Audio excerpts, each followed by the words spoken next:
Good afternoon, everyone. Welcome back. I know it's a tough time to sit through a session immediately after lunch. Okay, so we have been given an hour's time, but we'll try to wind up soon. I'll allow the panelists to introduce themselves first, a brief introduction. Please, Ms. Sakshi. Hi, thank you. So I'm Sakshi. I currently work with Convergence Foundation. We are a not-for-profit that's based in Delhi. We have very recently, as of 2 months ago, incubated our new not-for-profit called STEP Foundation that essentially has been set up as a skills think tank. So we want to work, the ethos is that we want to work in a way that we can represent all of the bodies involved. We want to be representative of the youth, of the industry, of the training partners, and reimagine skilling in India with all of these perspectives. We're also working a little bit on unlocking philanthropic capital and CSR capital towards skilling in India. I've previously worked with Sattva Consulting. I was working on education and healthcare projects across India. And thank you so much for having me. Yeah, thank you, Sakshi. Mr. Amit. Yeah, so good afternoon, everyone. My name is Amit. I call myself a forced social entrepreneur. Started my journey with IT after doing my graduation and post-graduation with TCS in Bombay. Became an entrepreneur in 2008, and 2012 we adopted an ITI. So I was actually running a large manufacturing company which was into electronic manufacturing based out of Kolhapur in Maharashtra.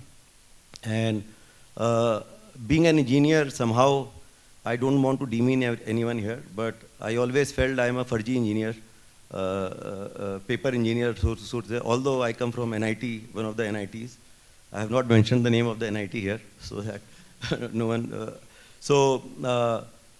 always had that bonding for my team, and generally they were coming from ITI ecosystem. So adopted this ITI.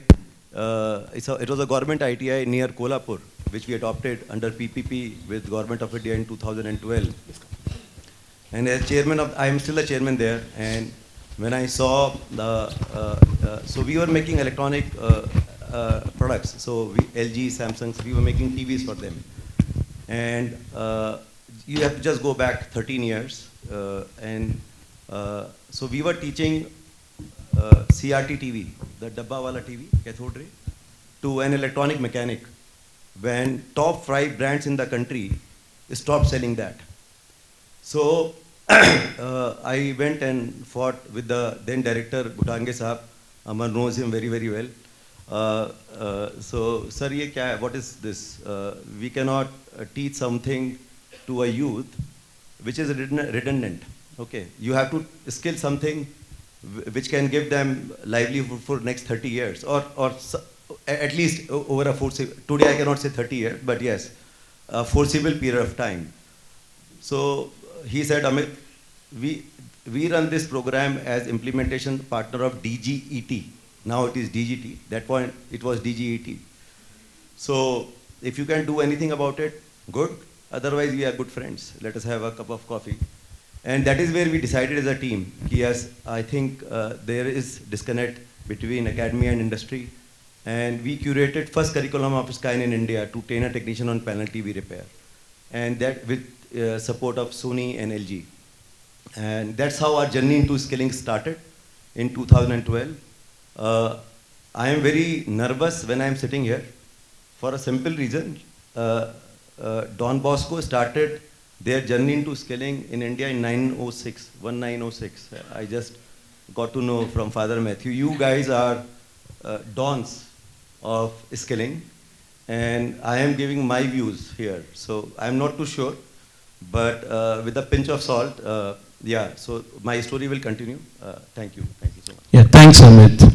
Yeah, usually what happens is after the discussions and all that, or their presentations, we ask questions, or the audience will ask the questions. I'll just want a slightly reverse process here now.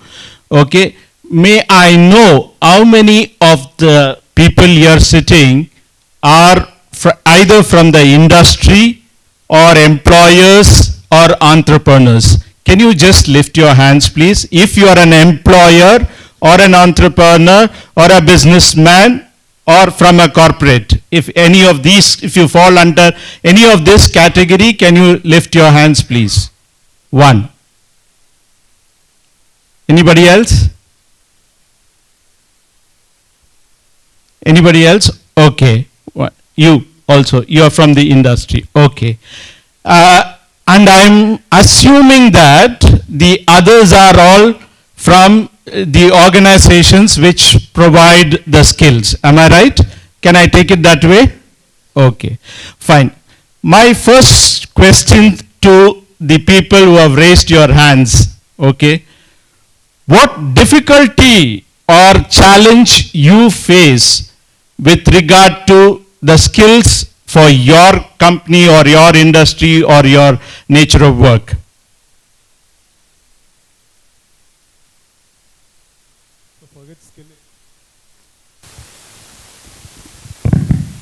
Currently, we are looking at the talent itself.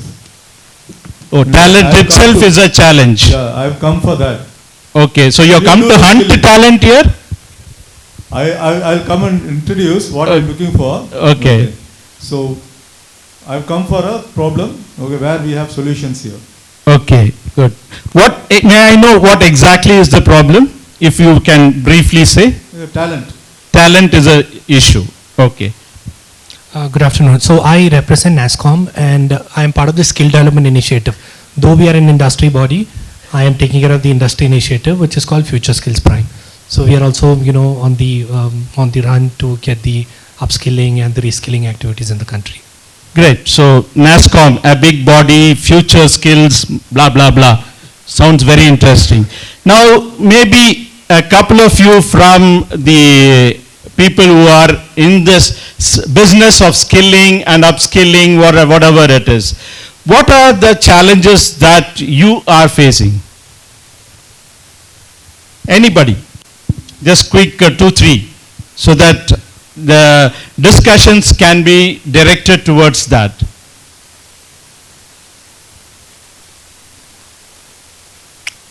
If nobody is asking, I'll have to point a finger at somebody and ask them.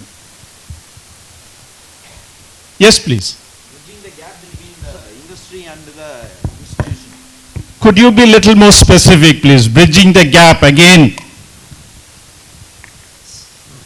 What I mean by bridging the gap is that we have our own core values which we cannot compromise. Okay. As NGOs running a technical institute who are serving the underprivileged. Okay. There are core values which we cannot compromise. If we compromise, we will be very, very successful. At the same time, there is also an expectation from the industry with certain demands. How are we going to balance these two? That's a big issue. And we Okay. are facing a lot of difficulties with regard to that. Okay. With regard to the same question, what are your expectations from the industry? With Or regard to- if this question is directed to anybody, you can answer. If anybody wishes to add, please, you feel free to add. What is your expectation from the industry?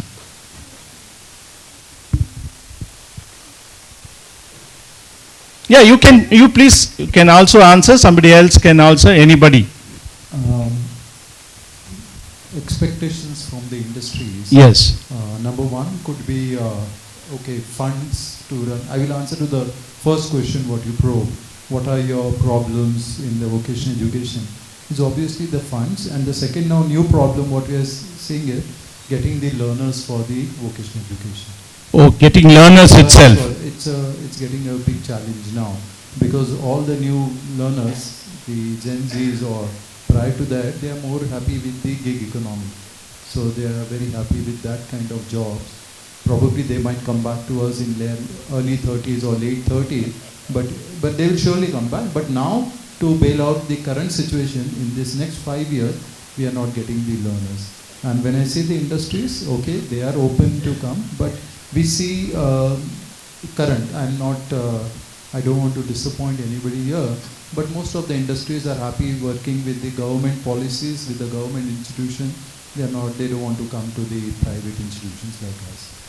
Okay. I'm not biased, but this is a fact. Yeah. Okay. Thank you. Thank you. Anybody else? Yeah. One more. Yeah. Good afternoon, I'm Sunny from Kerala. Many of our youngsters are migrated to many places, mainly to Europe or Australia or Canada and other places. Many are not ready to come for our training. They find that they can find a better place outside the nation. That's what I think. Okay. Okay. Fine. Having listened to the audience here, of course, the panelists and I would try to respond to this and to give a brief intro about me, which I have not done. I am Pius, and I am a Don Bosco product right from my 8th standard to my PG. Okay? If I am here standing in front of you, if I have had the opportunity to do that, thanks to Don Bosco and the institutions that I have been. And one person who was responsible for my formation is right here, Father Joe Arimpur. He was my director when I did my school, MSW. Thank you, Father. And secondly, when I got into the industry, okay, there were people, mentors and leaders and managers who shaped our career by giving us the opportunities to learn.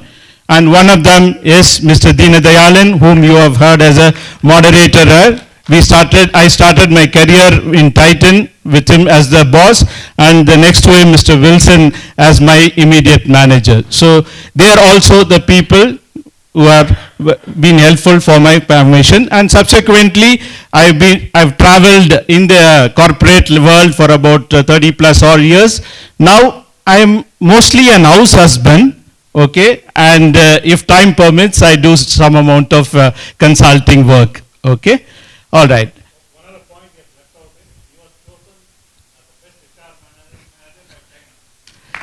Okay, he'll normally, as he say, he's a disruptor, so he wanted to disrupt me also, so. No, it's not a lie, it's a disruption, I know that. Okay, thank you, sir. Okay, all right. And to answer some of the questions that you have asked, and probably that is running in your minds which have not been spelled out, I would first request the panelists, Sakshi, to give us an idea about how this work integrated learning program can be enabled by organizations like yours, which can meet the demands of the industry and the people who are providing the skills. Sure, and please feel free to add in. So I don't think it's new to any of us. The challenges. Would you please take the mic little? Better? Yeah. Okay. So I think the challenges are across all stakeholders in the ecosystem. There are very fair challenges that the trainees face. There are very fair challenges that the industry faces, that the training partners faces, and also the government faces, right? So where do we start? I think just to throw some numbers at you, it's very obvious that about 50% of the people here are not employable today. The youth of the country is not employable today. And why does that exist? There's a huge gap between the standard of curriculum today versus what is actually being taught in industry, right? So it's a sort of chicken and egg situation. So where do you start? I think the main problem, if you ask me, is somebody mentioned that we're facing challenges getting learners, right? I think that vocational education, the way that it has been branded in India, is that it's completely unaspirational for the youth today. They would rather, this is everything that we have heard when we've gone on field, when we've spoken to the training partners and the youth as well. Most of them are still leaning toward working for government jobs. I think there's a lot of pressure from home. There's a sort of aspiration and the pedigree that comes with working for the government. that makes vocational training take a step back. Alternately, I think like someone also mentioned, right, the gig economy has really disrupted the ecosystem today.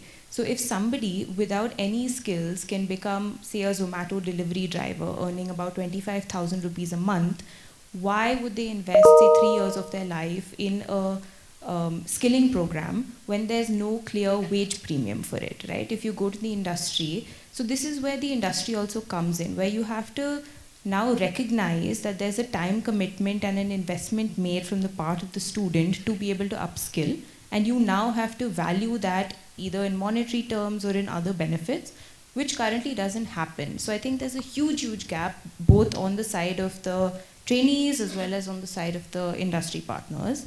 But I would invite you to please add on to this, or if you have anything. Yes, Mr. Amit. Thanks, sir. Yeah, so just to take it forward, Sakshi, so you are very right. But I think there is always a structured process of doing things. So let me take you somewhere, digress you a little bit, and then we'll come to this main core issue. So this has become a favorite point for me to discuss. So our Minimum Wages Act came up in which year? Any idea? 48? 1948. That's cheating because we discussed it. Yeah. I'm not supposed to answer, okay. Because that's my area, sorry. So our Minimum Wages Act came in 1948 when we were not even a republic. And they came up because it was felt that manufacturing needs to grow in India. Howsoever, we just got independence. We are not rich. We know we were looted for longest number of years. So we will start with minimum, but over a period of time, get into fair to living wages. Okay. Fast forward 77 years. The new wage code has come. We are still talking about minimum wages. And please remember, minimum wages are just the survival wages. We cannot skill youth today to give them survival jobs. So I think somewhere we need to reorient ourselves on what is the actual outcome we are looking at out of hard work that all of us are putting together. Okay, that is one. And I always felt, again, like I got into skilling purely by accident, as I mentioned. I adopted this ITI. We felt it was good. Again in 2014, when we actually started FundFirst in 2013, we got to know that TIS, Tata Institute of Social Science, they started their School of Vocational Education in 2012. And they were looking at a vertical anchor in electronics. And since we came from electronics background, we thought of partnering with them. As an entrepreneur, it was a very safe 6 lakh bet for me. I was running my factory. I was making decent money. And I thought, no one knows FundFirst. Partnership with TIS will give us some amount of credibility. Okay, so that was actually the basic reason. But let me tell you, so we became their partners in 2014-15. We are running working integrated programs almost for last 10 years now. In fact, we enrolled 600 students just in last 2 months. Okay, so in fact, I got a call from their dean yesterday. She was very happy. But having said that, so we got into this partnership with TIS purely by accident. But fast forward 10 years, we are able to break 3 very important myths. One, transition from minimum to living wages. My graduates today are all earning living wages. So they are out of that vicious circle of minimum wages that they normally get stuck to.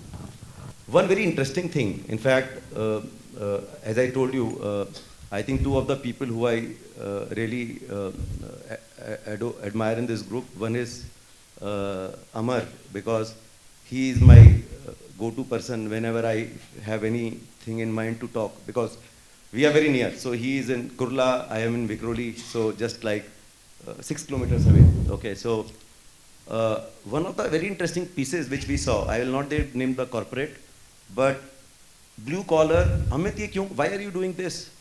You are spoiling the whole ecosystem. Blue collar has to remain blue collar. just because that person is born in a poor background, eh, you cannot have that person live his life as a blue collar. We need to give vertical mobility. And I think our learning path, through this work integrated program, we have to are very clearly have broken that myth as well. Our students, graduates, are now clearly migrated from blue collar to white collar. So somewhere I think living wages give dignity, and that dignity actually can get us those learners that we are looking for. So unless and until we are really able to break this vicious circle which we are into, I think we will always be struggling for learners. And the beautiful thing which Sakshi also mentioned and Amar also mentioned is gig economy. Amazing, huh? That has actually, by the way, Sakshi, when we say that, and Dipinder Goyal ji said, not meaning any against him, but please understand, when a person earns 28,000 rupees in Delhi, okay, working 14 hours a day, okay, if you calculate the wages, even by Minimum Wages Act, that is lesser.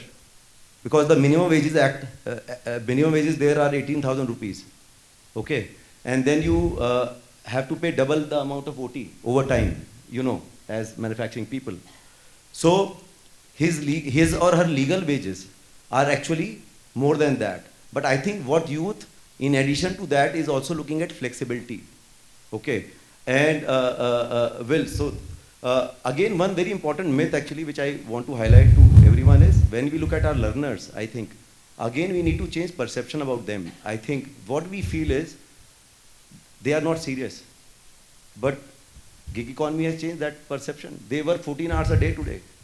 They are delivering things at 4 o'clock because of whims and fancies of people like us sitting on our mobile at 12:30 in the night. We need something.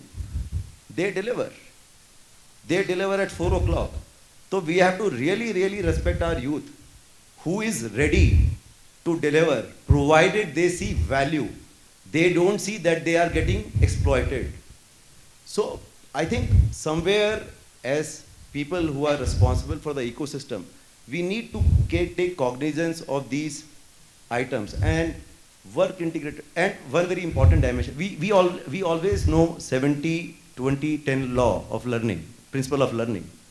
It always says 70% of the learning happens on field.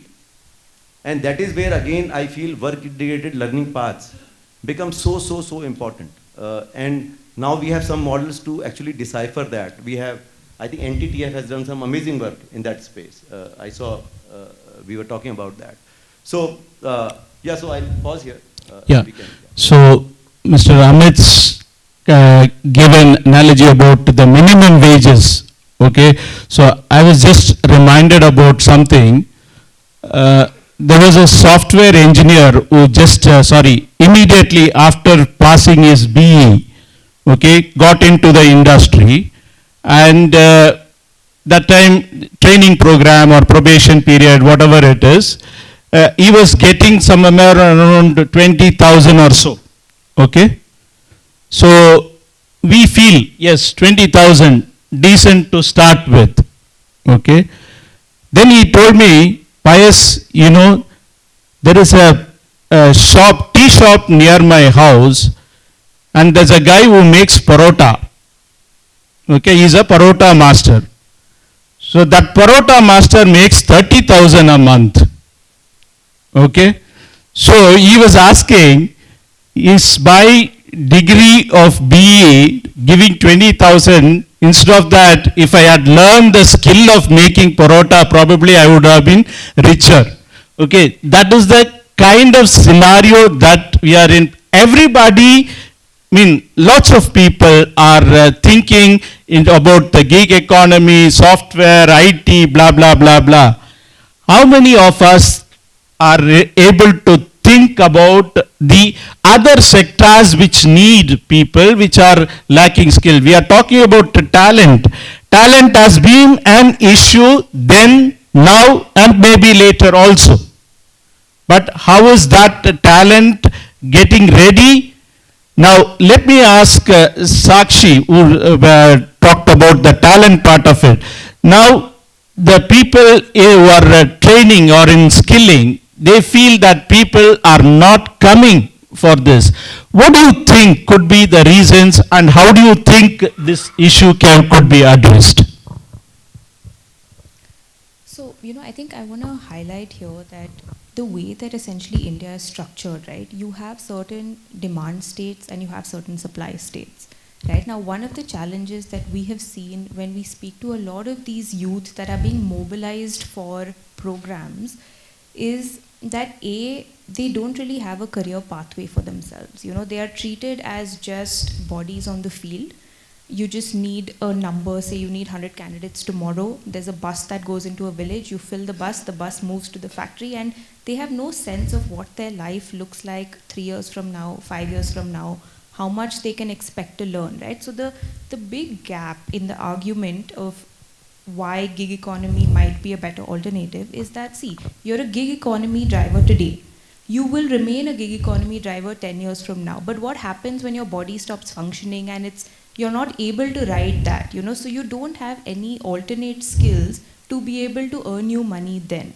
And this ties directly back into the career pathway aspect of it, where these youth, when you're mobilizing them, you need to really help them visualize what their life could look like if they had skills.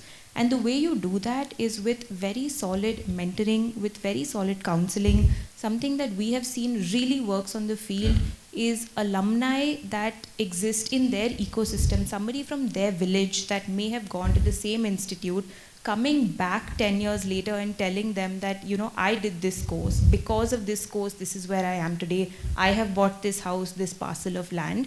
It really paints a picture in their mind that they're not able to visualize otherwise. Right? So I think that's one big thing that of all of the successful work integrated learning pathway programs that I have seen, the organizations really invest a good amount of time in an induction program, which is essentially 1 whole month long, that focuses just on their transition from a student to a worker. And this doesn't have anything to do with technical skills. It has everything to do with soft skills and life skills, because these youth are not used to working in a team. They're not used to critical thinking. They're not used to negotiating salaries, pays, etc. Right? These concepts are very alien to them, and it might be very familiar to you and me. We negotiate our pay with every job that we go to, right? But these concepts don't exist in the mind of the students, and they have to be taught, right? So these induction programs, I think, are a very, very tangible way to get students to be able to build the sort of soft skills that they need rather than the hard skills that they need. Because like Amit and I were discussing, right, we were just talking before the session, he can teach technical skills to someone in half a day.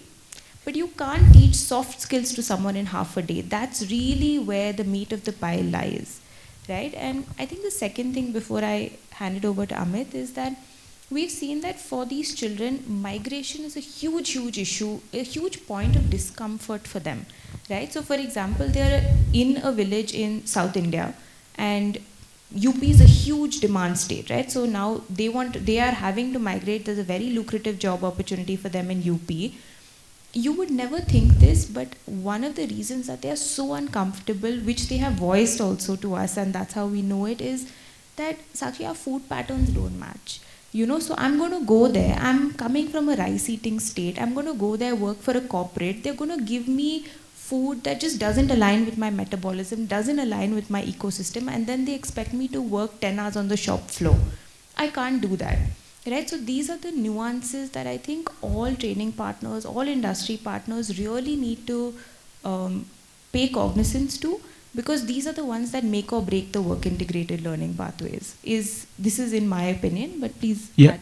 Very good point which Sakshi made about the all-round development. Skill on a particular trade or a particular language, if it is a computer or whatever it is.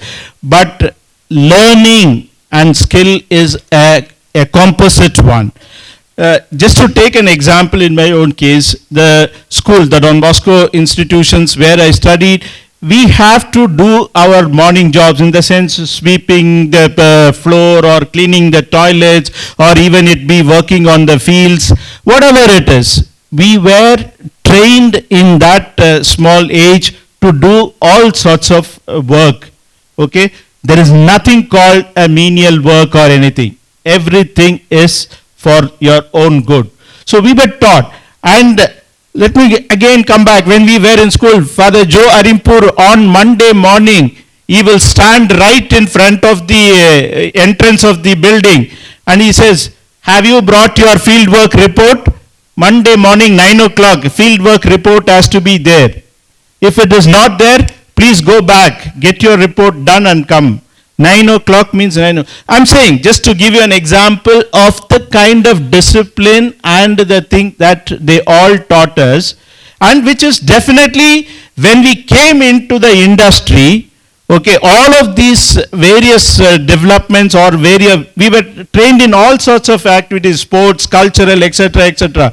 When I just entered into industry, Mr. Deen Dayalan made me in charge of something called, we developed employee forums. There were 10 to 11 forums which were there, sports, cultural, etc., etc. And I was supposed to coordinate with all the forums. All that I learned in my school and college helped in a lot way. This is how the integration took place in my case.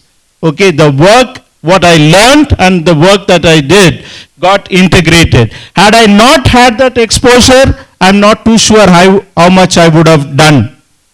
Okay, so definitely the learning that happens in the institution, at home and in the institution pays a long way, and that is what Sakshi also very clearly mentioned it. Now coming back to the industry, I would like Mr. Amit to add some thoughts on this. How can the industry, okay, when people come, maybe with skill, as she said, many are from the rural areas as well, they don't have that exposure, okay, how can they get integrated into the system? You have run an organization, now you are running a skill related organization. How can this integration take place? Could you please throw light? Yeah, sure. So let me give you a real example that we faced and that we did actually. So we started this course on electronic manufacturing services in partnership with TIS, with couple of mobile electronic manufacturing companies in Noida. And Noida, you know, is the largest hub of electronic manufacturing, 350 units. So please understand, when you look at and I'm focused on electronic manufacturing, that is my forte. I don't understand manufacturing in detail apart from that. So it's more about assembly. Okay, when you look at TVs or mobiles getting manufactured, it is more about assembly that is happening. Okay, it's a repetitive operation. Okay, so the skill acquired during that process is not that great, because you are just improving the time cycle. Okay, you were able to do that operation in 10 seconds, you could improve to 8, and then there becomes a limit beyond which you cannot go. Has the student acquired that skill, some skill at that point in time? Yes, he has acquired that particular skill. But can I call him bachelor's in electronic manufacturing? No. So it's a big issue.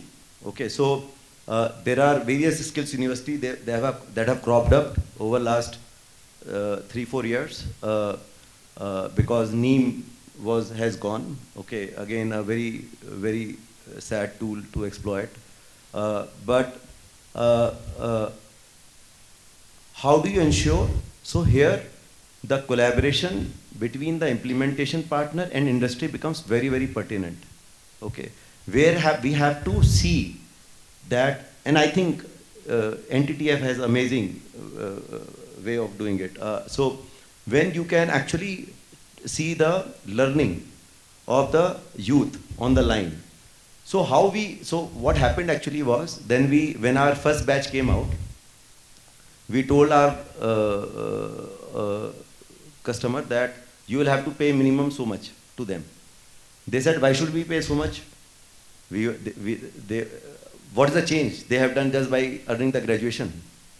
And that is where we realized in 2018, we did so much of injustice to the youth who was there. And then we created a complete SOP where the student cannot work for more than 1.5 months on a particular stage. The stage needs to be changed. The department needs to be changed. So that the skill acquisition that happens so that there are very clear learning objectives out of it. Here it takes a lot of work, Mr. Pius, to be done with the industry. Because industry is not very comfortable. Because for them, changing manpower on the line leads to dip in production. So we need to ensure as a skilling partner, don't worry. We will have a skill resource so as to see that your production doesn't go down. Okay. So finally, why are we doing what we are doing? We are doing so that whatever we are committing to that youth, ki boss, when you get skill out of my program, you will get XYZ things. We need to stick to that commitment because please understand, industry is very big. That poor youth is the weakest link in this whole chain. And if we are not able to cater to that weakest link, we are doing injustice to this whole ecosystem of skilling. So that is where actually we need to work with the industry closely. Also make them participate in this skill building thing. Skill building is not for, it is towards nation building finally. Okay. We talk about demographic dividend. Our demographic dividend will everything go for a toss because we are not just delivery boys of India today. Let me tell you, go to any country, the delivery boys are Indians. You go to Canada, delivery boys are all people from Punjab who are coming from poor background migrating. You go to UK, delivery boys are all Indians or some of our adjoining countries, neighbors. Okay, so we cannot, so if Indian youth is going to become delivery boys, all our demographic dividends is going to go for a toss. It is time that we all need to keep the interest of that youth at the center. Okay, and I also wanted to answer your point, sir, when you said successful. Okay, I think successful is, in definition, is if we are able to make that life. And I think Don Bosco has done, I think you all should pat at your back of what you have done. Okay, because of the ethos, there are challenges. I talk to Amar sir day in, day out. Okay, and there are bound to be. Bombay mein, a guy coming out of ITI or any skill institute like us, getting 15,000 rupees for a RAC technician is very, very tough. Okay. But for a delivery boy, making 35,000 rupees is without skills, as Sakshi you said. Okay. Very easy. Okay. It is 2.5 times delta for that strata of family. Please understand that. So the kind of counseling required for us to get learners is so. Today they will say, a lot of employers talk to me, Blue Star, Voltas, all of the people are my customers. They say, I don't care. If you speak in this way, I am going because I know I have a delivery job. So I think industry, it is time for industry also to take cognizance of these challenges, partner with institutions like us who are on the same footing and take care of this youth. I think that is where we are really going to make this successful and the desired outcome that we want to have. Yeah, thank you, Amit. I also want to share how, I'll take an example of what we did in Titan. Okay, Titan when it started, we for the assembly line and for the manufacturing areas, we recruited people, youth from the rural villages. Okay, we picked up various districts of Tamil Nadu. We went and like what many of the big institutions currently do as campus recruitment, we went to the nook and corner or the remotest villages within Tamil Nadu, picked up people and brought them, gave them training, okay, and stipend and all that was there, provided accommodation, etc., etc. All that was done. And these people at one point of time felt that, okay, I gave up my studies. Okay, I was doing my +1 or +2 or I passed 10th. So some had very aspirations of doing higher studies. Then we thought, where is the career opportunity? Normally they thought, I join as an operator and I probably have to retire as an operator in the machine or in the shop floor.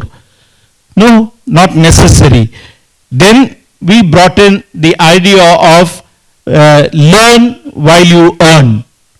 That program was brought in, and a lot of people took up various degrees and other degrees, higher studies, to equip themselves to play different roles. So many of them became supervisors, some of them got into other roles like purchase, HR, finance, even data. Give you an example, I'm just giving you an example. One person who joined as an operator in one of the maintenance departments, at one point of time he said, I want to learn something on computers. And we were just trying to see how we can. He was brought in as a data entry operator into the EDP department. Okay, he was brought in as a data entry operator to the EDP, electronic processing, data processing department, which used to be called, which is now called IT department. And he came in there. Subsequently, he enhanced his knowledge and skill. And you won't believe, today he is a chief information officer in one of the top, I think it is the health department in Ireland. The government health department of Ireland's chief information officer is there. So to that extent, the opportunity industry provided and the individual also capitalized on that opportunity. Okay, so we have multiple examples wherein the integration, the opportunity when given, people will utilize it. And I want to just get back to the core issue that probably many in the audience are facing is, why are we not getting people for these skills program? So can we throw some light as to how they can attract people for their courses? I can definitely give you some insight that we have received. Again, this is very sort of tangible things, but small things, but that can really, change the course of your program. One thing that really excited the youth when we spoke to them was the state of the infrastructure at any training facility, right? I think one of the ideas that we visited, for example, they were running an automotive repair course, right? And the equipment that they had in their lab was a very broken down Maruti 800. Right now, you can't expect the youth to work on such an outdated automobile, even whether it's repairing it, when on the other end of the spectrum, we're already talking about, say, self-driving vehicles and electric vehicles, right? So the infrastructure here is so important because you're teaching them skills that even when they learn and they graduate are just not replicable to what is required in the market today. So I think one way to attract a lot of these youth, what we've seen is have top class equipment, especially if you're in the manufacturing sector, not very relevant for the services sector, of course. And this is where I think the industry can play a huge role, right? It doesn't always have to be financial or monetary contributions. We've seen a lot of partnerships where OEM manufacturers, etc., have provided and contributed their spare engine. Volvo has given their extra engine that they had to one of our training partners. And that level of nuance and that level actually of updated technology really excites the youth, and they want to come to class, they want to learn, because it's the first time that they're also seeing a Volvo truck engine. They don't know what that looks like, right? Nobody wants to learn on a Maruti 800 engine. So I think very small things like this can really help mobilize the youth. That was, I think, one of the main insights that we got from the students as well.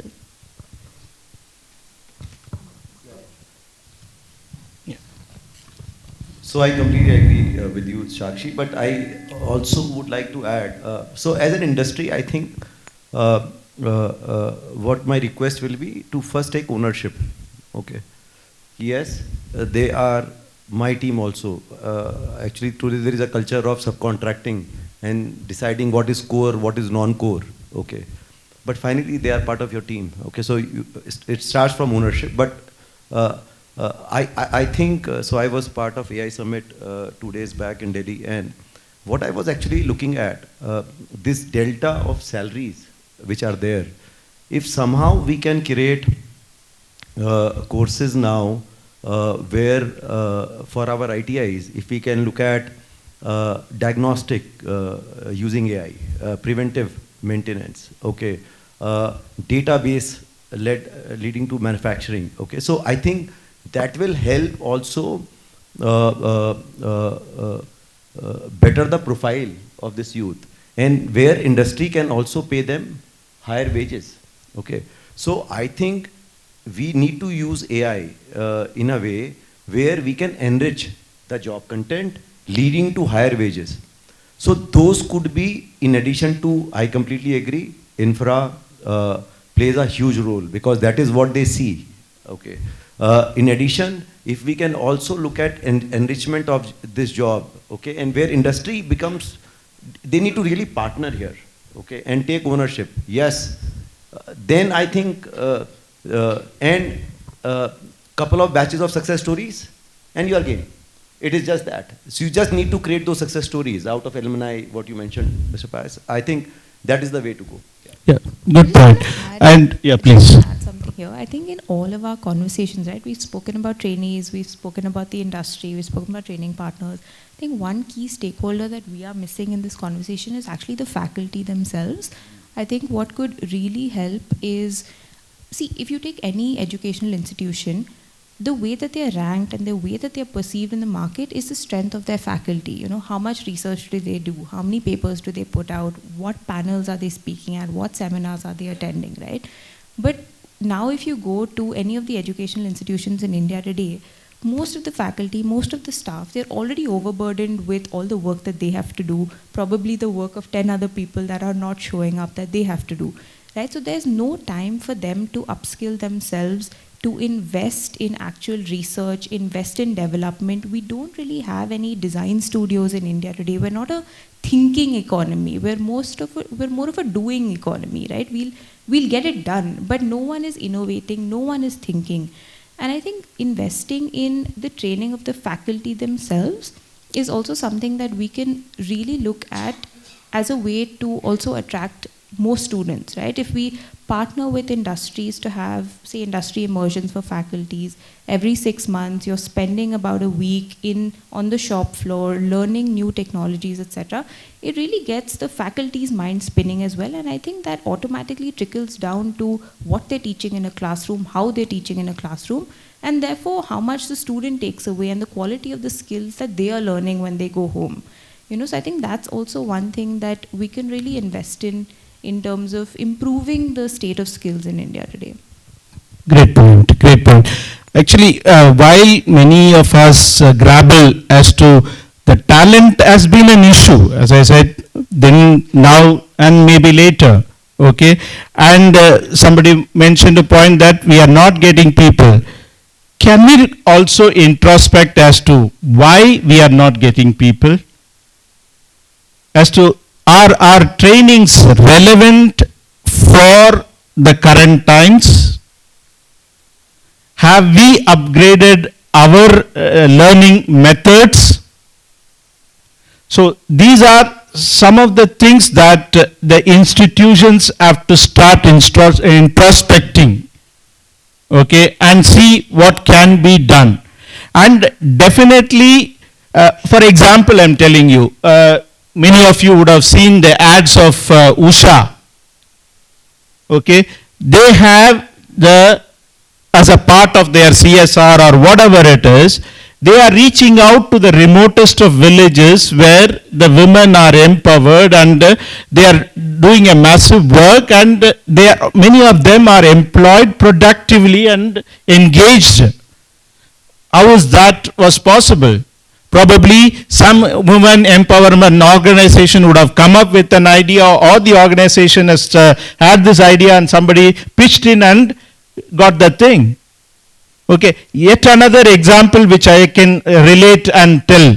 For example, while we were in Titan, okay, we were using coats and aprons in the organization. Every employee has to use while in the shop floor or in the assembling line.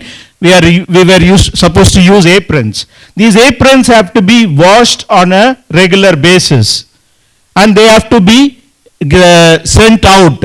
So at one point of time, there were one guy who knows the in and out of our each and every section, when to take, what to take, how to, everything, all was going fine. Okay, but at one point of time, he was the soul. We were depending on only one person. And one fine day, Mr. Deen Dayalan asked me, Pius, can we look at this as a CSR initiative? Why should one person be, why should we put all the load on one person and one person? Nothing wrong, but can we look at it in a broader perspective? Then we scouted around and all that. Then there came up again an NGO by name Myrada, which had a tie-up with a washerman community which is about 20 kilometers away. That community was precisely doing this washing of clothes. So we somehow got, of course, there are a lot of internal processes to be gone through. All that is all internal. I'm saying those people they formed a society with the help of this NGO, and we were able to get those people to provide this service. We wanted this coats to be washed on a regular basis and distributed to every section of the company. And those people also invested some amount of money in buying a truck or a tempo and getting themselves organized. By doing so, what happened was, from one man, there were 30 to 50 families which were getting benefited because of that one particular change of thinking which happened. NGO came forward to us, and we stepped up, and then that's how things happened. Okay, you call it a CSR or whatever. It is a sheer win-win situation for both. So that way, the institutions have to look at ways and means, creative, out-of-the-box thinking, etc., in integrating with the industry. Okay, with this short note, I leave the floor open for any questions, which will be for max 5 minutes. Yes, sir. With all due respect to last 20 years, we are requesting all technical institutions to go away from mechanical, electrical and all that. With a lot of pride, I can say now Tamil Nadu government has made this manufacturing technology, which we did in NGTF 5 years ago, as part of our policy. Second, you are talking about hostel, food and all that. Now, wherever Tamil Nadu government is setting up industry, huge hostels, 1,200 people, 1,300 people, with wherever the labor is migrating, hostel is being built. And the importance of manufacturing technology, only one last example, I leave it with all of you. Go to Pune, GE, 4 different factories in the same campus. Aviation, windmill, CNC machine shop, component manufacturing. Any operator can work in any of the 4. So, NDTF or not NDTF, we are working with Geetham, we are working with BITS. We are asking all the faculty to come to industry, get trained and ensure and pay more than minimum wages, living wages. And not only living wages, I would also give a St. Domingue example. 30% of the wages go to the parents, 10% goes to mutual funds, savings, because wages alone are not going to be. How do we build sustainability? So we work on employer is not a guarantee, employability is. Thank you, sir, for that insightful.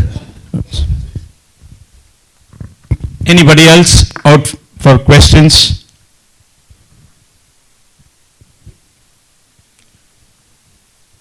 So after lunch session, I think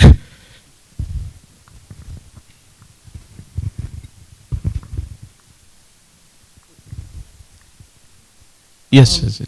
I mean, I really enjoyed your session, and I was just wondering, we spoke a lot about faculty training, and but what I really was missing here as a physical presence are some students.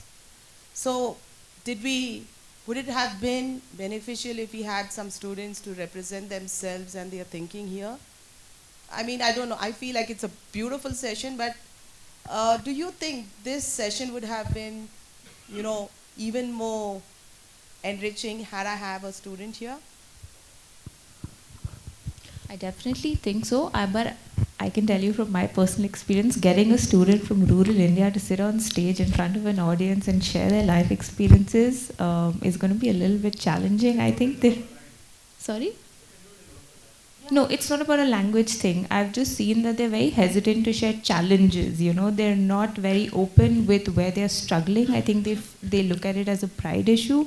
I would have loved to have them here. It just took me, say, 8 months of interaction with one student to get them to actually open up and tell me where they were struggling. Like the whole food example that I gave you, right? That's not something that they would have shared with me in the first month.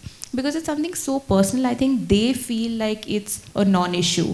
So they wouldn't raise it unless you probe, unless you push. I mean, we could try it definitely in the next panel to have some students here. That might be a good idea.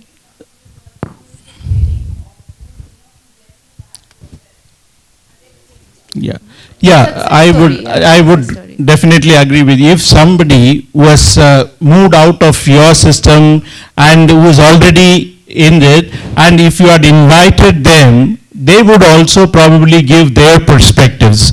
Okay, maybe I'm not too sure if the current students will open up. That's a big question mark, because the faculty who are here, they are going to see, they're going to ask what they're asking, and will I have some repercussions later? All those questions will come in their mind. So they may have that hesitation. I'm not too sure. They may or may not. Okay. But however, now the audience or the topics that were dealt here were more for the audience who are here. Okay, but if the topic were to be something different which includes them, which involves them as well, probably yes, I would look at that. That's my there's a perspective, I question would say. here.